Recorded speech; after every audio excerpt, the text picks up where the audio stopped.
Hi guys, and welcome back to the channel. Today I'm out on my S22, my only wheel that I've got.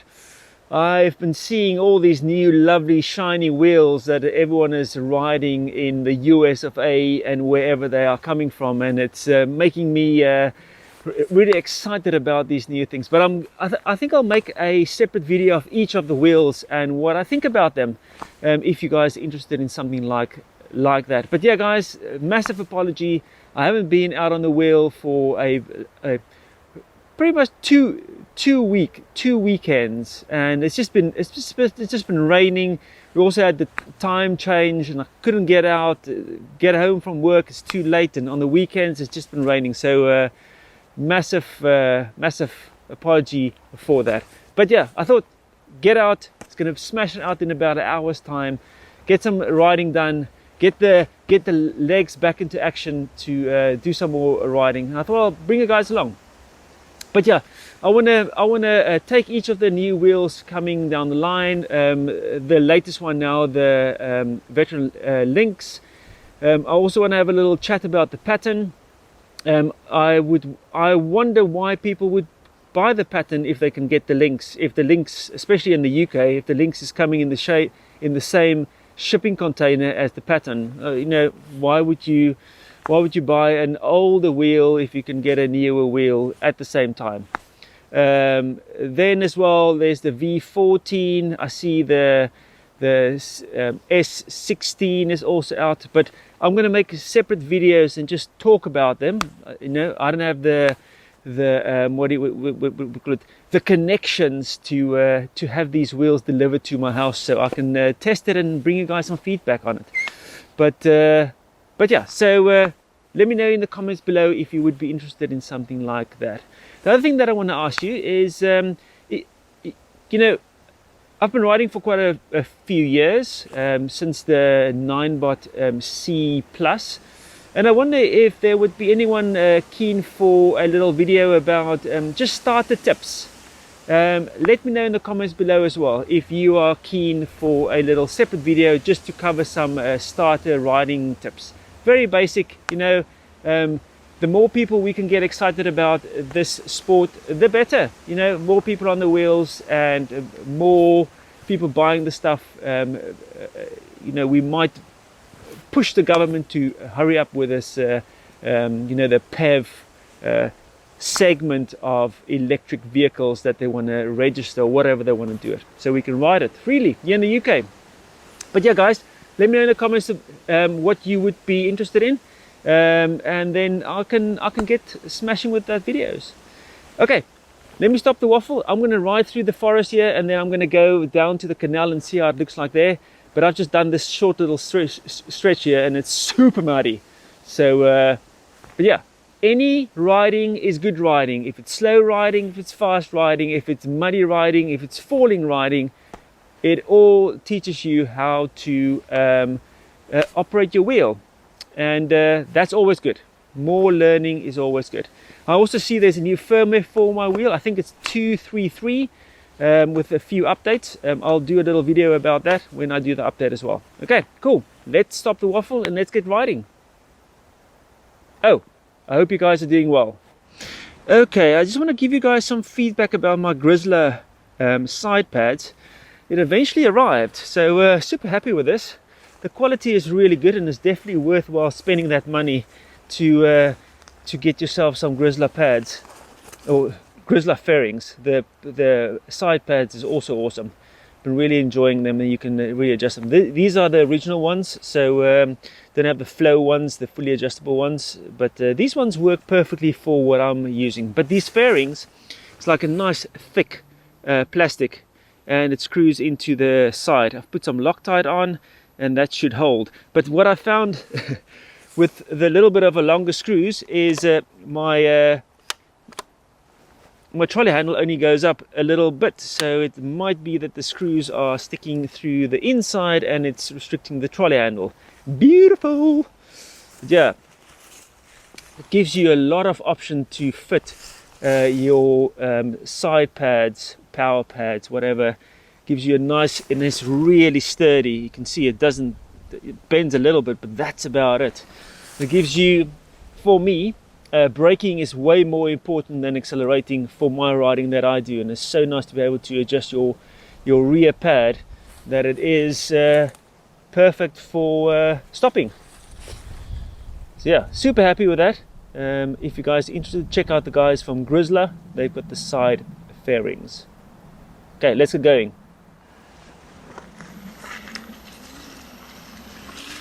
So the guy was saying, they just passed me walking his dog.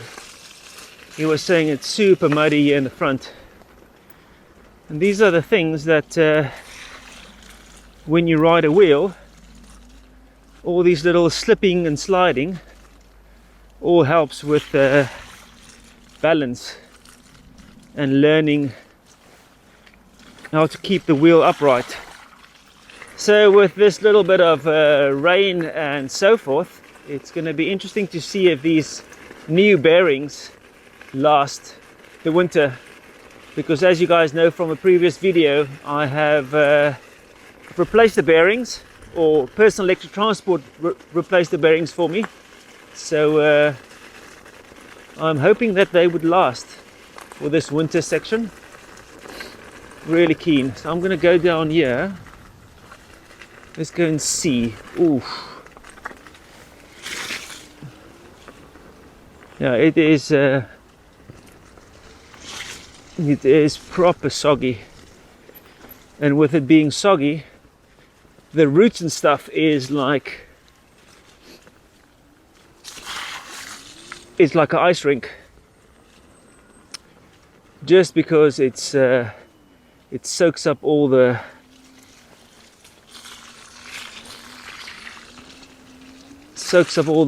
water. Oh, where's my root in? This is the tricky part of having only one wheel.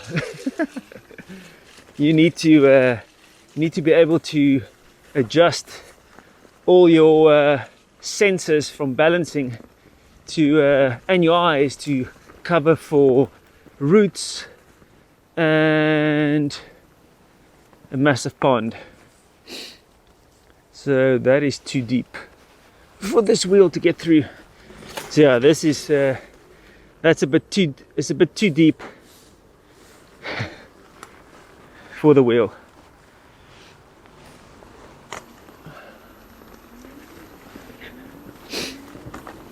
There we go.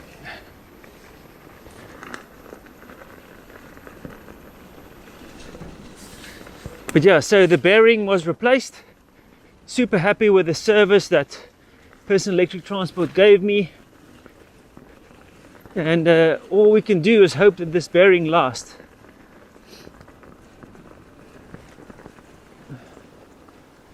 Because the box that I use for the shipping has been back and forth, and it looks a bit ropey now. So I want to try and not have to ship the wheel again.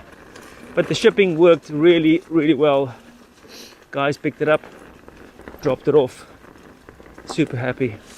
Anyone buying a new wheel? Anyone some feedback about the pattern? They're enjoying it, riding it, smashing out the trails. Must say the pattern's tire looks really, really awesome. It's going to turn around here. Looks like a really nice, like a rugged tire, and that sort of helps with when it gets really muddy and so forth. And then who's put some money down on any of the new wheels? It'll be interesting to see. Whoa! Interesting to see what you guys are buying, especially in the UK, because our what do you call it? Sort of our options is sometimes very limited compared to other countries, just because we don't have a big market like the other guys. Another little tip when riding in the forest and there's a lot of leaves all over the stuff, just be aware of any holes and stuff that might throw you off guard, and you can be falling on your face. But yeah, I've got here, I'm doing this little section here where there's a lot of horses that walk past here, and they sort of gouge like holes into the ground, and makes the wheel move quite a bit.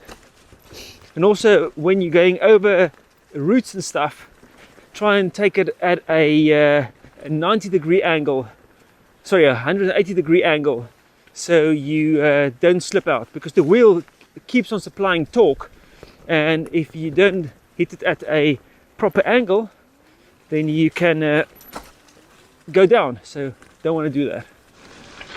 Not very fast. I'm doing 11 miles an hour, but it is proper muddy.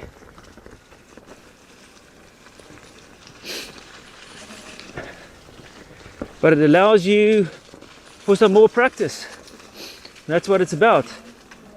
More riding practice. So yeah, the new wheels look very, very exciting. I'm also seeing that the prices are going higher, higher and higher. So we're getting close to 125cc motorbike prices for these wheels.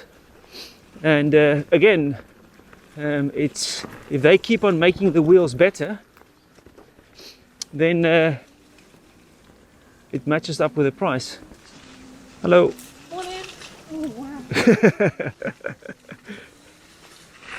So yeah, if they keep on putting the prices up and they don't uplift the quality of the wheel, then I do have a problem with that. But if they keep on pushing the quality of the stuff up, then I'm happy. You know, it's still the more the money, the more it costs, the more it makes the market smaller.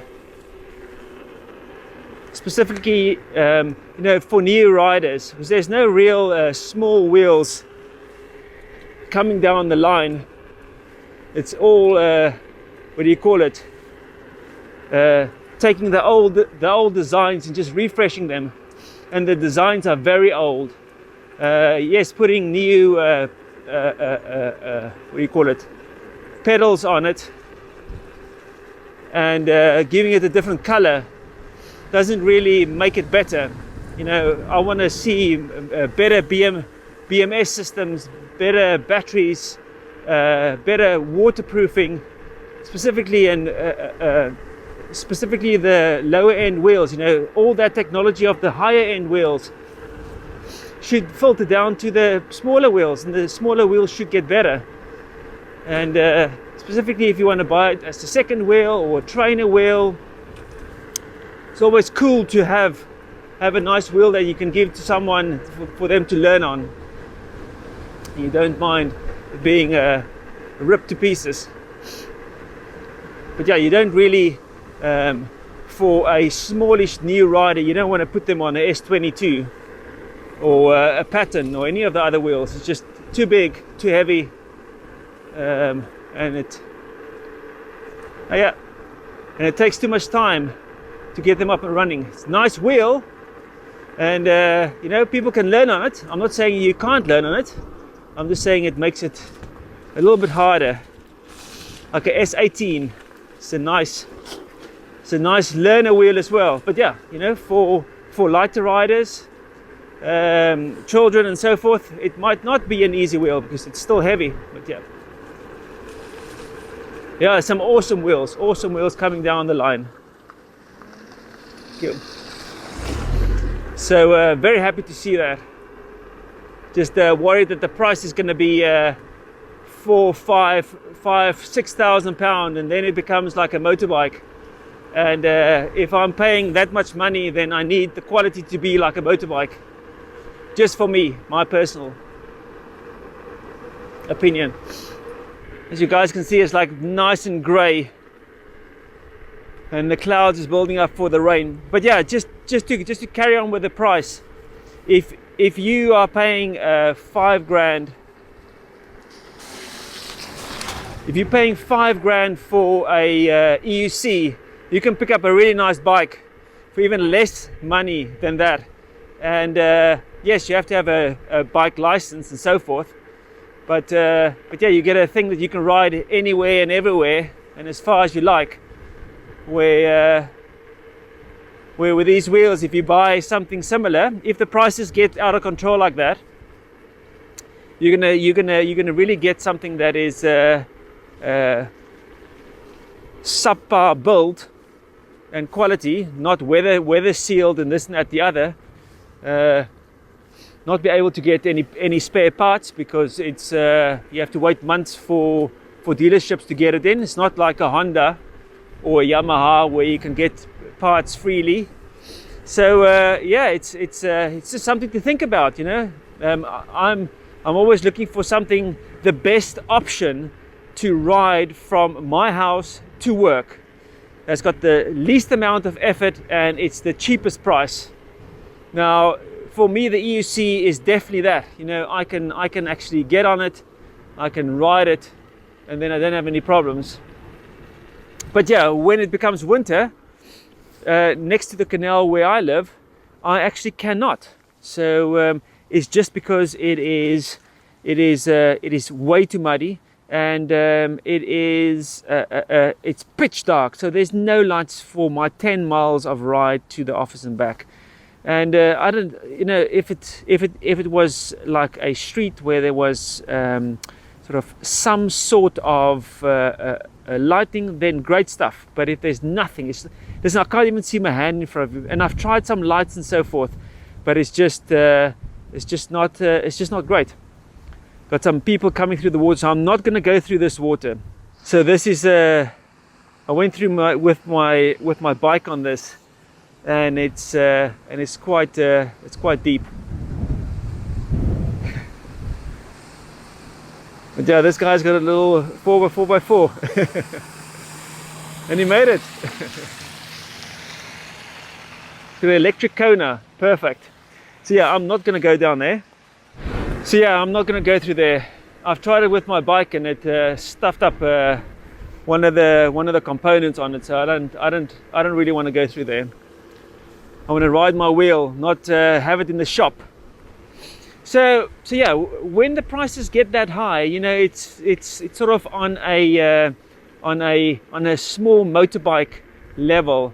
Then you know, I think people when they buy it, specifically new riders, when they buy the stuff and they can't get spares or parts or whatever, they will probably get really annoyed. So because it's a lot of money, and if you pay a lot of money, you want something that will last.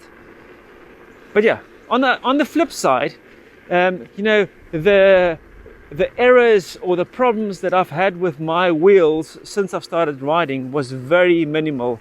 And as you guys know, I try and ride straight through the winter as much as possible. And these things are so simple. And if you look after it and you ride it within its limits, no, there's nothing that can go wrong really. It just works. If you keep it in a dry area and you keep it clean, you keep it oiled, then these things just last, you know. Just a really nice, simple way of moving about that you need to trust because it's only one wheel. And if anyone works on their wheels or you send it away to a dealership, you know, it's always good to for me is to use a dealership that really make sure that everything is put back together 100%, not a bunch of screws in the hand left. Because yeah, you only have one wheel. You know, if you have an electric bike and you go at 20 miles an hour and the motor cuts out, you're fine. You just sit, cruise, pedal on. But if this thing at 20 miles an hour cuts out, there's no balancing happening here. It's not like a one wheel where you can sort of balance it perfect and you can get the wheel to roll. This is pretty much like you're on your own, doing push-ups on the ground. Cool. But yeah, I'm gonna be riding a little bit more. I've got about it's about 20% battery left. I want to drain the battery a little bit more.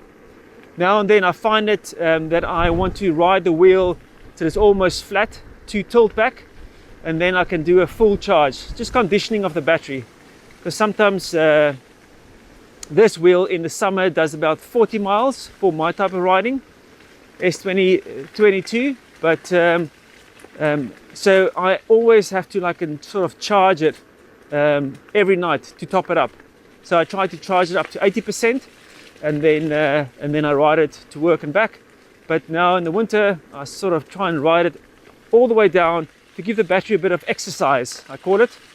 So it's just drain it and then charge it full, ride it then fine, top up, and then you do another drain and then you fill it up again.